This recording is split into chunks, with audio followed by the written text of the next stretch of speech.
చిన్న కష్టం రావటంతో హృదయం, ఈ ప్రాణం గమనించండి కృంగిపోవటం ప్రారంభిస్తుంది. ఇదే కృంగిపోయిన స్థితిలో కోరహు కుమారులు వెళ్తూ ఉన్నారు. ఏమన్నారు తెలుసా? వాళ్ళలో వాళ్ళు మాట్లాడుకుంటున్నారు. నా వైపు చూడండి. వాళ్ళలో వాళ్ళు మాట్లాడుకుంటున్నారు. ఎట్లా? నా ప్రాణమా, ఎందుకు నువ్వు కృంగిపోయావు? ప్రాణమా, ఎందుకు తొందరపడుతున్నావు? నీవు ఆరాధించే నీ దేవుడు ఎవరు? భయంకరుడు దేవుడు. నీవు ఆరాధించే దేవుడు ఎవరు? మహాగణుడు. నీవు ఆరాధించే దేవుడు ఎవరు? ఉన్న వాటిని లేనట్లుగా చేయగలిగిన వాడు, లేని వాటిని ఉన్నట్లుగా చేయగలిగిన వాడు. నీవు ఆరాధించే దేవుడు ఎవరు? పెంట కుప్పల మీద నుంచి దీనిలో పైకెత్తే దేవుడు. నీవు ఆరాధించే దేవుడు ఎవరు? అన్య ప్రజల మధ్యలో మహోన్నతుడని పిలువబడతాడు. నీవు ఆరాధించే దేవుడు ఎవరు? ఇది జరుగునా అని అనుకొనని భేకర కార్యాలు జరిగించేవాడు. ఎంత గొప్ప దేవుడు నీకుండగా ఎందుకు నువ్వు కృంగిపోతున్నావు? ఎందుకు నువ్వు తొందరపడుతున్నావు? ఆయన యందు నిరీక్షణ ఉంచు. ఎవరో వచ్చి నీకు చెప్పటం కాదు, ఎవరో వచ్చి నీకు చెప్పటం కాదు, నీకు నీవే చెప్పుకోవాలా. ఆమెన్. పెద్దగా చెప్పాలి. ఆమెన్. ఒక మాట, విలువైన మాట చెప్తా. వాళ్ళు వచ్చి బలపరచాలి, వీళ్ళు వచ్చి బలపరచాలి అని అనేవాడు జీవితాంతం వెంబడించేవాడిగానే ఉంటాడు. తను తాను రేపుకుంటూ తను తాను బలపరుచుకునేవాడు భవిష్యత్తులో లీడర్గా మార్చబడతాడు, టార్చ్ బేరర్గా మార్చబడతాడు. విన్నారు ఈ మాట? వాళ్ళు వచ్చి బలపరచలేదు, వీళ్ళు వచ్చి బలపరచలేదు. నో, నీ దేవుని జ్ఞాపకం చేసుకొని ప్రతి క్షణం నిన్ను నీవే పురికొల్పుకుంటూ రావాలి. యేసయ్యకి మహిమ కలుగును గాక. బరువులెత్తే వారి బలం ఏమైపోయిందట? ఇప్పుడు బరువులెత్తే వారి బలం తగ్గిపోయినప్పుడు దేవుని జ్ఞాపకం చేసుకోవటం ఏంటి? దేవుని జ్ఞాపకం చేసుకుంటే ఉపయోగం ఏంటి అని అంటారా? ఈ దేవుడు ఎవరో తెలుసా? సొమ్మసిల్లిన వారికి బలమిచ్చేవాడు, సొమ్మసిల్లిన వారికి బలాభివృద్ధి కలుగు చేసేవాడు. హల్లెలూయా. అది చూడండి ఆ మాట. యెషయా గ్రంథం 40వ అధ్యాయం 29వ వచనం. నాతో కలిసి చెప్పండి. సొమ్మసిల్లిన వారికి బలమిచ్చువాడు, ఆయనే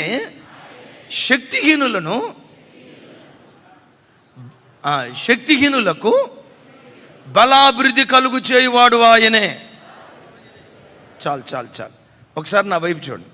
వీళ్ళ బలం ఏమైపోయింది? వీళ్ళ బలం తగ్గిపోయినప్పుడు ఏమనుకోవాలి? ఎస్, మేము ఆరాధించే దేవుడు శక్తిహీనులకు బలాభివృద్ధి కలుగు చేసేవాడు. పౌలు ఒక మాట అంటాడు, నేనెప్పుడు బలహీనున్నో అప్పుడే బలవంతుని. నేను బలహీనుడైన ప్రతిసారి కృపాబలం నన్ను ఆవరించి బలాఢ్యుడిగా నన్ను మారుస్తూ ఉంది. Praise the lord. కొంచెం గట్టిగా ప్రైజ్ ద లార్డ్. సో కృంగిన స్థితిలోకి వెళ్ళేటప్పుడు మొట్టమొదట మనం ఎవరిని జ్ఞాపకం చేసుకోవాలి? దేవుడైన యెహోవాను జ్ఞాపకం చేసుకోవాలి. ఎప్పుడైనా కృంగిపోతే, ఇంతేలే నీ బ్రతుకు, నీ వలన కాదు, నువ్వు జయించలేవు, ఈ భక్తి జీవితం నీ వల్ల కాదు, ఈ వ్యాపారం చేయటం నీ వల్ల కాదు, నువ్వు తెలివి తక్కువ దద్దమ్మవి, నువ్వు ముద్దబ్బాయివి, నీ వలన కాదు అని సాతాను పదే కృంగదీస్తూ ఉంటే, రెండవది వెనువెంటనే నువ్వేం చేయాలో తెలుసా? గత కాలపు విజయాలు, గత కాలాలలో దేవుడు నీకు, నా వైపు చూడాలి, గత కాలాలలో దేవుడు నీకు అనుగ్రహించిన విజయాలు ఒక్కసారి జ్ఞాపకానికి తెచ్చుకో. పిరికిదానైన నీవు పరాక్రమవంతురాలిగా మార్చబడతావు. ఏం గుర్తుకు తెచ్చుకోవాలి? చిన్నతనం నుంచి అదిగో ఈ సమస్య వచ్చే వరకు గత కాలాలలో ఎన్నో సమస్యలు వచ్చి ఉంటాయి కదా, ఎన్నో పోరాటాలు వచ్చి ఉంటాయి కదా. పుట్టిన నాటి నుండి ఇదిగో ఈ రోజు వరకు ఎన్నో పోరాటాలు బ్రతుకులో ఎదురయ్యాయి. నువ్వు అనుకున్నావు ఈ పోరాటం నన్ను మింగేసింది, ఈ సమస్య నన్ను చంపేసింది, ఈ సమస్యలో నుంచి నేను బయటికి రాలేను, నా వలన కాదు అని కృంగిపోయిన స్థితిలో ఆశ్చర్యకరమైన హస్తాన్ని చాపి గత కాలాలలో ఎన్నో అపాయాల నుంచి దేవుడు నేను తప్పించలేదా? ఎన్నో పోరాటాల నుంచి దేవుడు తప్పించలేదా? ఎన్నో సమస్యల నుంచి దేవుడు తప్పించలేదా? ఎన్నో కన్నీటి అనుభవాల్లో నుంచి దేవుడు నిన్ను తప్పించలేదా? తప్పించాడు కదా. మరి ఇప్పుడు కన్నీటి సమస్య వచ్చిందనుకోండి, నువ్వు చేయాల్సిందేంటో తెలుసా? గత కాలాలలో దేవుడు ఎలా తప్పించాడో, సమస్యల నుంచి నా దేవుడు ఎలా విడిపించాడో, ఈ సమస్యలో నుంచి కూడా తప్పకుండా దేవుడు విలిపిస్తాడు. గత కాలపు విజయం నీకు జ్ఞాపకం వస్తే పిరికివాడైన నీవు పరాక్రమవంతుడిగా మారిపోతావు. పిల్లి లాంటి నీవు పులిగా మార్చబడటానికి దేవుడు కృప చూపిస్తాడు. ఇజ్రాయేలు ప్రజలు అరణ్య ప్రయాణంలో ఉన్నప్పుడు ఓగు అనే రాజు మీద యుద్ధానికి వెళ్ళటానికి భయపడుతున్నారు. అనండి, పోగు కాదు, పెద్దగా చెప్పండి. మా ఓగు రాజు గొలియాతుకు అన్న. గొలియాతు 6 మూరల జానెడు. 6 మూరల.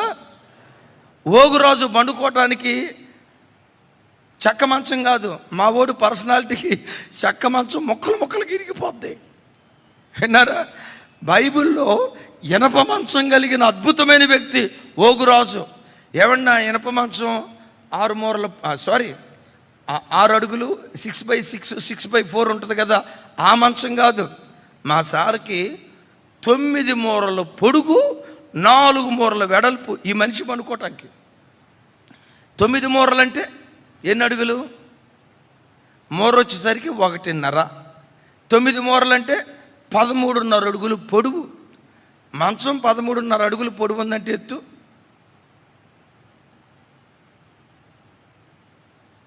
ఏమండి, మన మంచాలు ఎంత ఉంటాయండి? 6 అడుగులు కదా. మన మంచాలు 6 అడుగులు కదా. మనం 5 నుంచి 6 కొంచెం అటు ఇటుగా ఉంటుంది.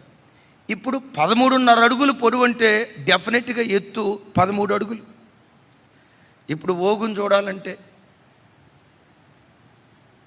ఈ రేంజ్లో చూడాల. వెడల్పు 4 మూరలు అంటే 6 అడుగులు వెడల్పు. అంటే మా ఊడి పర్సనాలిటీ మామూలు పర్సనాలిటీ కాదు.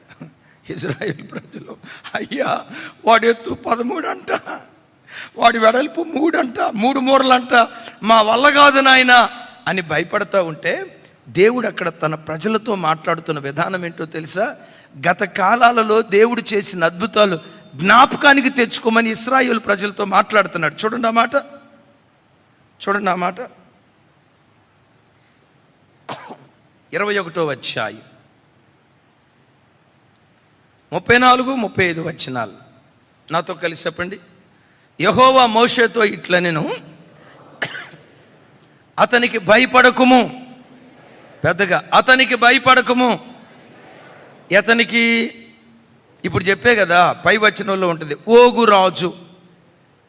అతనికి భయపడకుము, పెద్దగా నేను అతనిని అతని సమస్త జనులను, అతనే కాదు అతని సమస్త జనులను మాత్రమే కాదు, అతని దేశమును, పెద్దగా అతని దేశమును నీ చేతికి అప్పగించి తిని, అప్పగించబోచున్నాను అన్నాడా?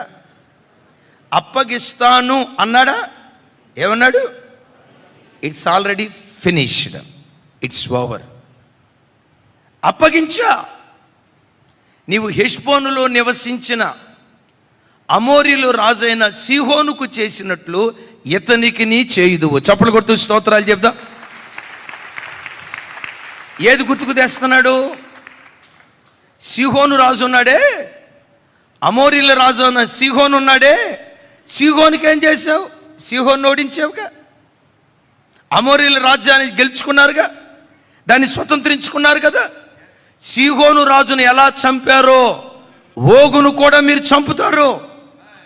అమోరీల ప్రాంతాన్ని ఎలా స్వాధీనపరుచుకున్నారో తప్పకుండా ఓగు సామ్రాజ్యాన్ని కూడా మీరు స్వాధీనపరుచుకుంటారు. గత కాలపు విజయాలు ఒకసారి గుర్తుకు తెచ్చుకోండి అని దేవుడు దాన్ని జ్ఞాపకం చేస్తున్నాడు. దైవజనమా, నీ జీవితంలో కూడా కొన్ని కష్టాలు, కొన్ని కలవరాలు నిన్ను కృంగదీస్తున్నప్పుడు ఇక అయిపోయింది నీ పని, నువ్వు లేవలేవు. ఈ సమస్యలో నుంచి నువ్వు బయటకు రాలేవు. ఈ సమస్య నిన్ను మింగేసింది, ఈ సమస్య నిన్ను చంపేసిందని సైతాను గడు భయపెట్టేటప్పుడు నువ్వు చేయాల్సింది ఒక్కటే. ఇలాంటి సమస్యలు గత కాలాల్లో ఎన్నో వచ్చాయి కదా. నా దేవుడు ఆ సమస్యల్లో నుంచి తప్పించాడుగా. ఇంతకు మునుపు తప్పించిన దేవుడే ఇప్పుడు తప్పకుండా తప్పిస్తాడు. తప్పకుండా దేవుడు విడిపిస్తాడు. గత కాలపు విజయాలను పదే పదే దేవుని బిడ్డలు గుర్తుకు తెచ్చుకుంటే కృంగిన హృదయం ఆకాశమంత ఎత్తు లేవనెత్తబట్టడానికి దేవుడు కృప చూపిస్తాడు. పెద్దగా చెప్తాం మరోసారి హల్లెలూయా. ఎప్పుడు గతకాలపు విజయాలు. గొలియాతు మీద యుద్ధానికి వెళ్ళేటప్పుడు సౌలు అడుగుతాడు, చిన్నవాడా అనండి ఒకసారి. యుద్ధానికి వెళ్తానన్నప్పుడు కూడా చిన్నోడా అంటున్నాడు. చివరికి గొలియాతును జయించినప్పుడు కూడా చిన్నోడా అంటున్నాడు. అంటే దాని అర్థం ఏంటంటే దావీదు అంత బొడ్డోడు. నేను వెళ్తా అని అంటే ఈయనకు డౌట్ వచ్చి, అసలు ఏ ధైర్యంతో నువ్వు వెళ్తావు, ఏంటి నీ ధైర్యం? గొలియాతు లాంటి పెద్ద సమస్యను అవలేలగా నేను ఎదుర్కొంటాను అని దావీదు గుండెల్లో ధైర్యం పుట్టించింది ఏదో తెలుసా? గొలియాతుతో అంటాడు, సింహపు నోట నుంచి ఏ దేవుడు తప్పించాడో, ఎలుకబంటి నోట నుండి ఏ దేవుడు విడిపించాడో, గొలియాతు చేతిలో నుంచి కూడా నా దేవుడు నన్ను రక్షిస్తాడు. అంటే దేన్ని గుర్తుకు తెచ్చుకుంటున్నాడు? గత కాలపు విజయాలు గుర్తుకు తెచ్చుకుంటున్నాడు. ఎప్పుడైనా సాతాను నిన్ను కృంగదీస్తే, ఇన్ని సంవత్సరాలు దేవుని వెంబడించావు, ఏమిచ్చాడు దేవుడు నీకు? ఇంత ప్రార్థన చేశావు, ఏం చేశాడు దేవుడు నీకు? కొన్ని సమస్యలు చూయించి వాడు నిన్ను కృంగదీస్తూ ఉంటే, లాజరక్క వాడు కృంగదీస్తూ ఉంటే కృంగిపోకో. సాతానా, ఇంతకంటే భీకరమైన సమస్యలు నా బ్రతుకులో నేను ఎదుర్కొన్నా, వాటన్నిటిలో నా దేవుడు నన్ను అనాథగా విడిచిపెట్టలేదు. ఉన్నత స్థలము నుంచి తన బాహువును చాపి లేవనెత్తి శిఖరాల మీద నన్ను కూర్చోబెట్టాడు. జలరాశుల్లో నుంచి గతంలో ఏ దేవుడు తప్పించాడో అదే దేవుడు ఈ సమస్యలో నుంచి కూడా తప్పిస్తాడు. సింహపు నోటు నుంచి తప్పించాడు. తర్వాత ఇప్పుడు ఎవరున్నారు ఎదుట? నేను మిమ్మల్ని అడుగుతా, మనిషి ప్రమాదకరమైనోడా, సింహం ప్రమాదకరమైందా? కదా. అంటే నేనంట, గత కాలంలో ఇంతకంటే భయంకరమైన సమస్యలు నువ్వు ఎదుర్కొన్నావు. అంతకంటే భయంకరమైన సమస్యల నుంచి తప్పించిన దేవుడు, పర్వతాలు దాటించిన దేవుడు, ఎర్ర సముద్రాన్ని దాటించిన దేవుడు, నదులు నిన్ను దాటించలేడా? ఎర్ర సముద్రాన్ని 2 పాయలుగా చీల్చాడుగా. ఏమండి, ఎర్ర సముద్రాన్ని 2 పాయలుగా చీల్చిన తర్వాత ఇశ్రాయేలీయులు ఎర్ర సముద్రం గుండా వెళ్ళిపోయారు. చీలిన తర్వాత సముద్రంలో అడుగుపెట్టారు. యోర్దాను దగ్గరికి వచ్చేసరికి యోర్దాను చెలల గట్టుల మీద నుంచి పొంగి ప్రవహిస్తుంది. ఇప్పుడు దేవుడు ఏమంటాడు తెలుసా? నేను చేల్చను. చీలిన తర్వాత మీరు అడుగు పెట్టడం కాదు, మీరు అడుగు పెట్టిన తర్వాత చీలిపోద్ది అన్నాడు. అనండి ఒకసారి, ఇంకొంచెం పెద్దగా చెప్పాలి. చీలకపోతే మునిగిపోతామేమో కదా. చూడండి, దేవుడు ఎప్పుడు ఒకే రీతిగా నడిపించడు. మలుపులు ఒక్కొక్క చోట ఓ ప్రత్యేకమైన శైలిలో దేవుడు కార్యాలు చేయటం ప్రారంభిస్తాడు. ఎర్ర సముద్రం దగ్గర చేసిందేమో ఎలా యుద్ధం చేశాడు? 2 పాయలుగా చీలిన తర్వాత మూవ్ అన్నాడు. యోర్దాను దగ్గరికి వచ్చేసరికి ఆహా మీరు మూవ్, ఆ తర్వాత 2 పాయలు అవుతాయి. మునిగిపోతే నాయన గట్టుల మీద నుంచి పొరిలి పారుతుంది, మేము చచ్చిపోతే నాయన అని అలా ఎందుకు అనలేదో తెలుసా? ఎర్ర సముద్రాన్నే 2 పాయలు చేసిన నా దేవుని ఎదుట ఈ యోర్దాను ఆఫ్టర్ ఆల్ ఎంతకంటే ప్రచండమైన సమస్యను దేవుడు పరిష్కరించాడు. ఎప్పుడు జీవితంలో గతంలో ఎర్ర సముద్రం లాంటి ఎన్ని సమస్యలు నీకు రాలా? ఎర్ర సముద్రం లాంటి ఎన్ని పోరాటాలు నీకు రాలా? ఆ సముద్రాల్లో నుంచి తప్పించాడే. ఇప్పుడు యోర్దాను లాంటి చిన్న నదిలో నుంచి దేవుడు నిన్ను తప్పించడా? నిశ్చయంగా దేవుడు తప్పిస్తాడని గత కాలపు విజయాలు గుర్తుకు తెచ్చుకో. పిల్లిలాగా ఉన్న నీవు పులిలాగా మార్చబడతావు. కృంగిన నీ హృదయం ఆకాశమంత ఎత్తుకు లేవనెత్తబడటానికి దేవుడు కృప చూపిస్తాడు.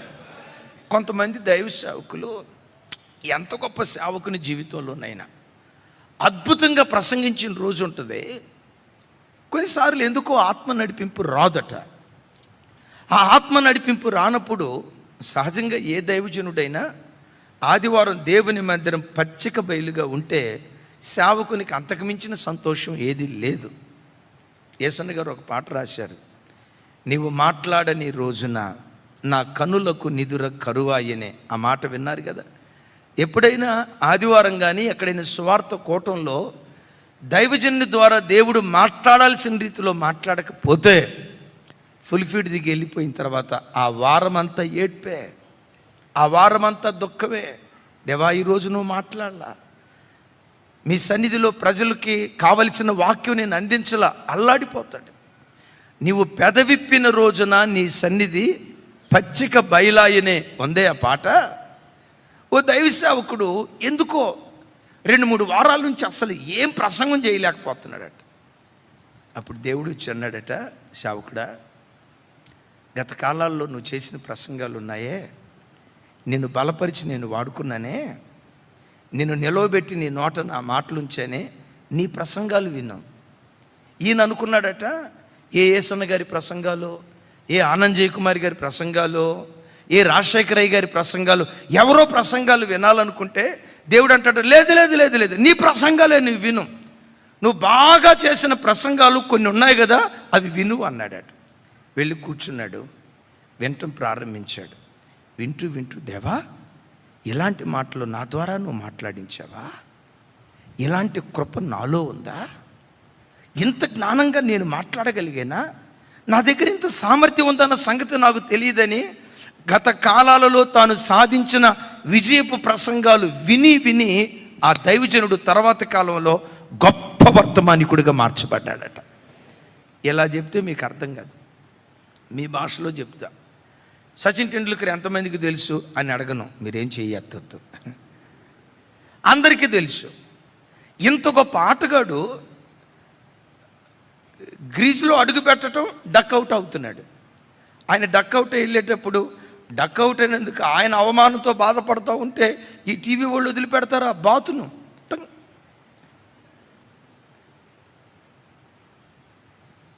ఓ రకంగా ఇక ఆటలో నుంచి ఆయన పేరు తప్పించే పరిస్థితి.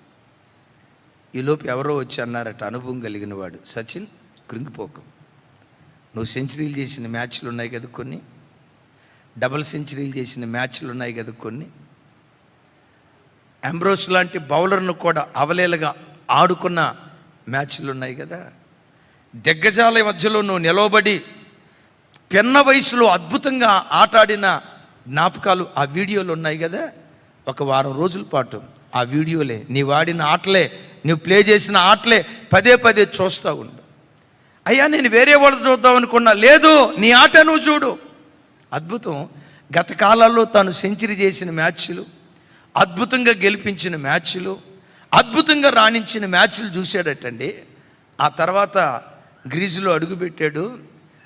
రిటైర్మెంట్ అయ్యే వరకు మకుటము లేని మహారాజుగా అద్భుతంగా ఆట ఆడటం ప్రారంభించాడు. చివరికి ఆయనకి క్రికెట్ పండితులు ఏం పేరు పెట్టారో తెలుసా? ఆట నుండి ఎన్ని విజయాలు దేవుడు నీకు ఇచ్చాడో వాటిని పదే పదే నువ్వు గుర్తుకు తెచ్చుకుంటే కృంగిన నీ హృదయం యేసు నామం పేరిట లేవనెత్తబడును గాక. మూడవది, ఇలా కృంగిపోయినప్పుడు ఎప్పటి చెత్త అప్పుడు తొలగించుకోవాలి. ఒకసారి ఆ మాట చూడండి, 4వ అధ్యాయం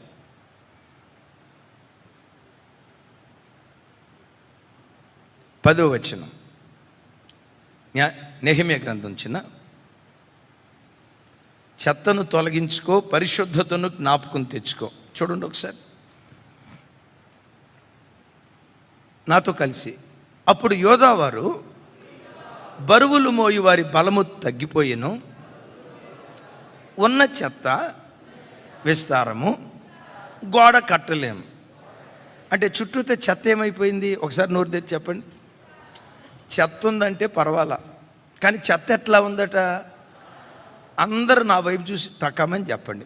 గోడలు కట్టుకుంటున్నారు కదా, టాపీ పని చేసుకుంటున్నారు కదా. ఇప్పుడు టాపీ పని చేసే చోట చెత్త విస్తారం అయిపోయిందట. నా వైపు చూసి చెప్పాలి. చెత్త ఎందుకు విస్తారం అవుతుంది? చెత్త ఎందుకు విస్తారం అవుతుంది? ఇది మీకు అర్థం కాలేదా? మీ భాషలోకి వచ్చి చెప్తా.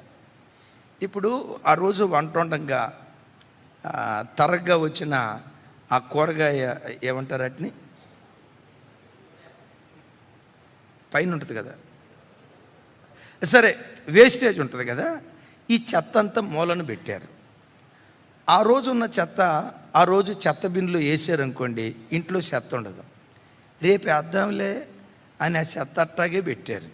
రైట్, రేపు వచ్చింది, మరలా ఆ రోజు చెత్త వచ్చింది. నిన్న మిగిలిపోయిన సద్యాన్నం ఉంది, అది ఆల్రెడీ నీరు గారుతుంది. నిన్న వండిన చేపల కూర ఉంది కదా, ఆ చేపల కూర తాలీకు కాదు, అదే ఉంటాయి కదా, ఆ చెత్త ఆ చేపలో నుంచి వేస్ట్ వచ్చి ఉంటుంది కదా, ఆ వేస్ట్ కూడా రేపేద్దాంలని పెట్టుకున్నాం. ఇక చూడండి, ఇంట్లో నుంచి వస్తుందండి వాసన. అరే నేనంట అత్తర వాసన ఎందుకు పనికి వస్తుంది సార్, ముగ్ధ మనోహరమైన వాసన. అట్లాగే పెట్టుకున్నాం. రెండో రోజు కూడా చెత్త అట్టాగే ఉంది. మూడో రోజు మన సోమరపోతుల సంఘానికి ప్రెసిడెంట్లు గమనించండి, రేపు చేద్దాం, అంత వాయిదా పద్ధతి అని ఉంటాడు. చూసారా, కొన్నిసార్లు పాత రోజుల్లో రేషన్ షాప్ దగ్గర అప్పు కదా, నువ్వు ఎప్పుడు చూసినా కూడా అప్పు రేపు అన్నట్టే ఉంటుంది. అట్లాగే రేపు తెద్దామలే చెత్త అని 10 రోజుల పాటు చెత్త తీయలేదనుకో, ఏమి లేదక్క, మన ఇల్లే మున్సిపాలిటీ డ్రైనేజీ లాగా ఉంటుంది, అండర్ గ్రౌండ్ డ్రైనేజీ లాగా ఉంటుంది. ఇప్పుడు చెత్త 10 రోజులు బట్టి దిగిపోయేసరికి ఏమైపోద్ది? చెత్త ఎందుకు విస్తారమైంది?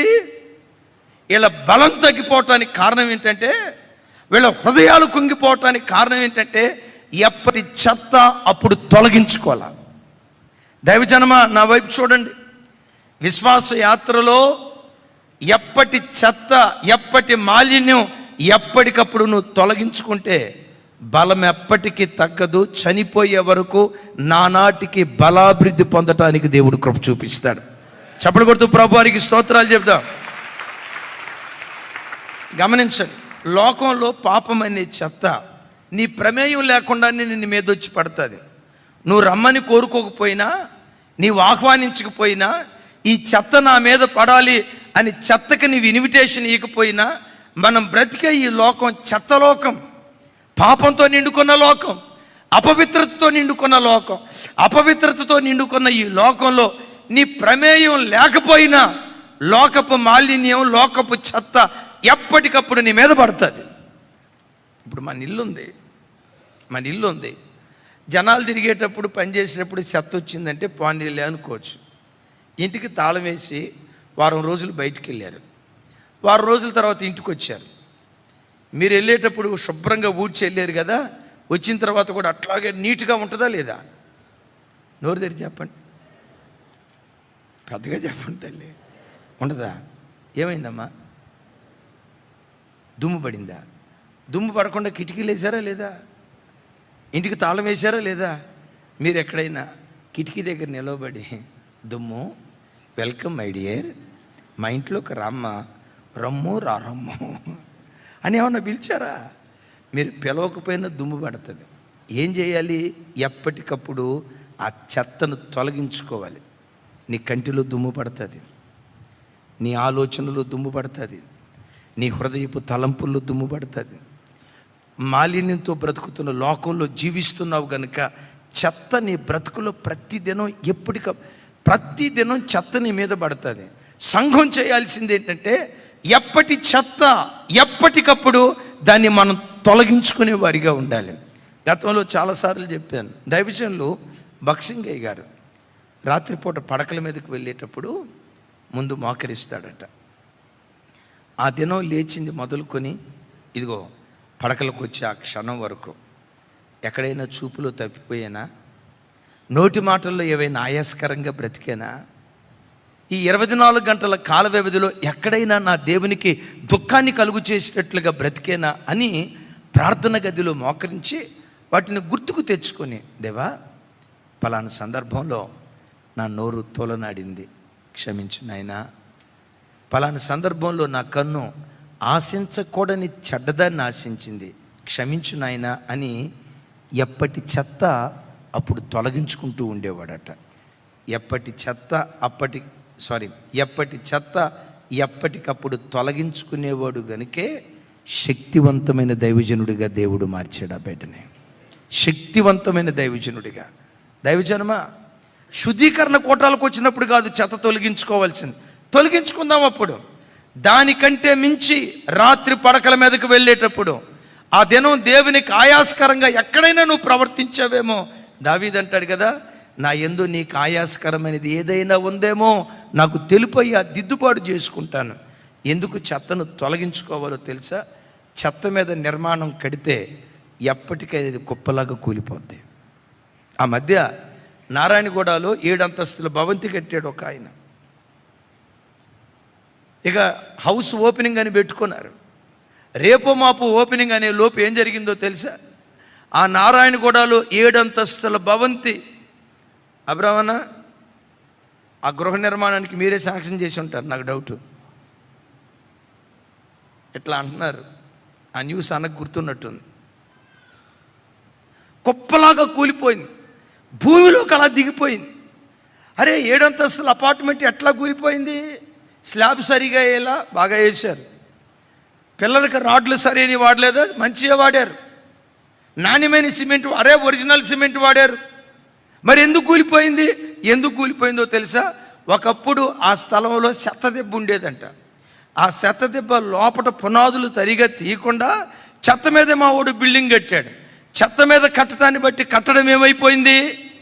కుప్పలాగా కూలిపోయింది. దైవజనమా, ఈ శుద్ధీకరణ కోటాలకు వచ్చిన, ప్రభు సంస్కారాధనకు వచ్చిన నీ ఆధ్యాత్మిక జీవితంలో నీ చూపులో ఏ చెత్త ఉందో, నీ నోటి మాటల్లో ఏ చెత్త ఉందో, నీ హృదయపు తలంపులో ఏ చెత్త ఉందో, దేవునికి ఆయాస్కరమైన జీవితం ఏది నీలో దాగుందో, ఆ చెత్తను నువ్వు తొలగించుకుంటే పిల్లి లాంటి నీవు పులిగా మార్చబడటానికి దేవుడు కృప చూపిస్తాడు.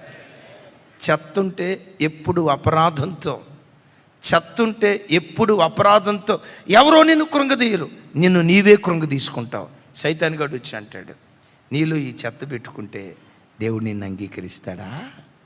సినిమాలు అనే చెత్త నువ్వు పెట్టుకుంటే, సీరియల్ అనే చెత్త నువ్వు పెట్టుకుంటే, సెల్ ఫోన్లో చూడకూడని వాటిని చూసే చెత్తని నీలో పెట్టుకుంటే, వాళ్ళను గూర్చి వీళ్ళను గూర్చి గుసగుసలాడే ఈ చెత్త నీలో పెట్టుకుంటే దేవుడు నిన్ను ఎలా అంగీకరిస్తాడు?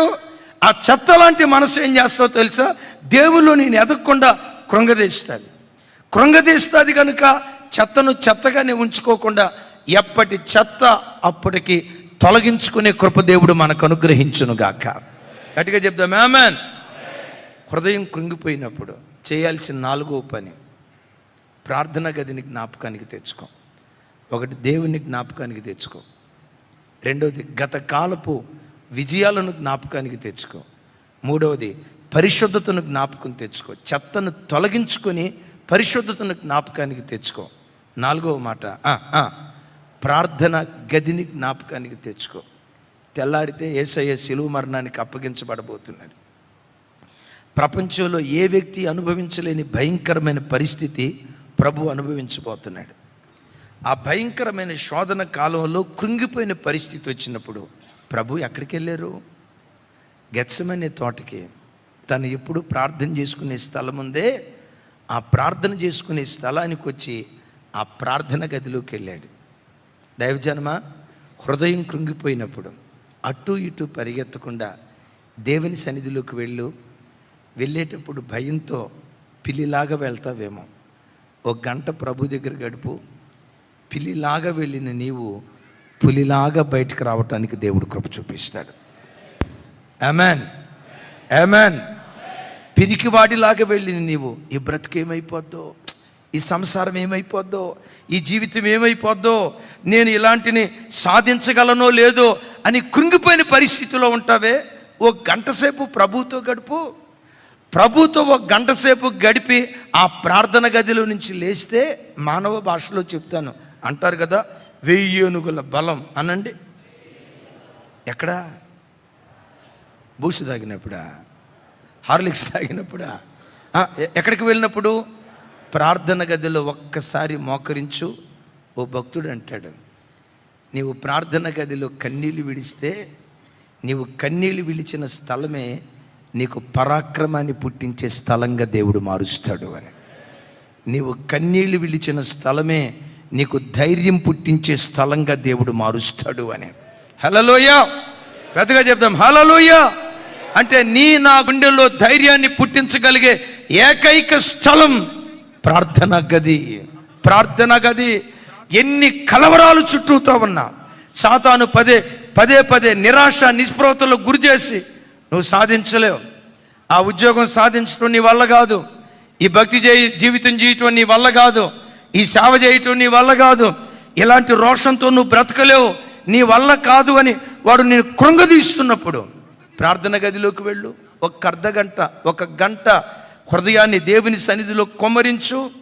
చిన్న ప్రార్థన గది పెద్ద పెద్ద యుద్ధాలలో విజయాన్ని నీకు అనుగ్రహిస్తుంది. మరలా ఈ మాట చెప్తాను, చిన్న ప్రార్థన గది అనండి పెద్ద పెద్ద యుద్ధాల మీద గొప్ప విజయాన్ని నీకు అనుగ్రహిస్తుంది. ఈ చిన్న ప్రార్థన గది నువ్వు మిస్ అయ్యావా, చిన్న యుద్ధాల చేతిలోనే నువ్వు ఓడిపోతావు, చిన్న పోరాటాల చేతిలోనే నువ్వు ఓడిపోతావు. దైవజనమ, కృంగదీయటం సాతానుగాడి ఆయుధం, బలహీనపరచటం సాతానుగాడి ఆయుధం, మానసిక వైకల్యం తీసుకురావటం సాతాను ఆయుధం. వాడు కృంగదీసే ప్రతిసారి పదే పదే పదే పదే నన్ను బలపరచు క్రీస్తు ద్వారా నేను సమస్తము చేయగలను, నా దేవుడు నన్ను బలపరుస్తాడు, నేను ఖచ్చితంగా చేయగలనని ఆ విశ్వాసపు అడుగులు వేయి. కుంగిన నీ హృదయాన్ని నా దేవుడు పైకి లేవనెత్తునుగాక.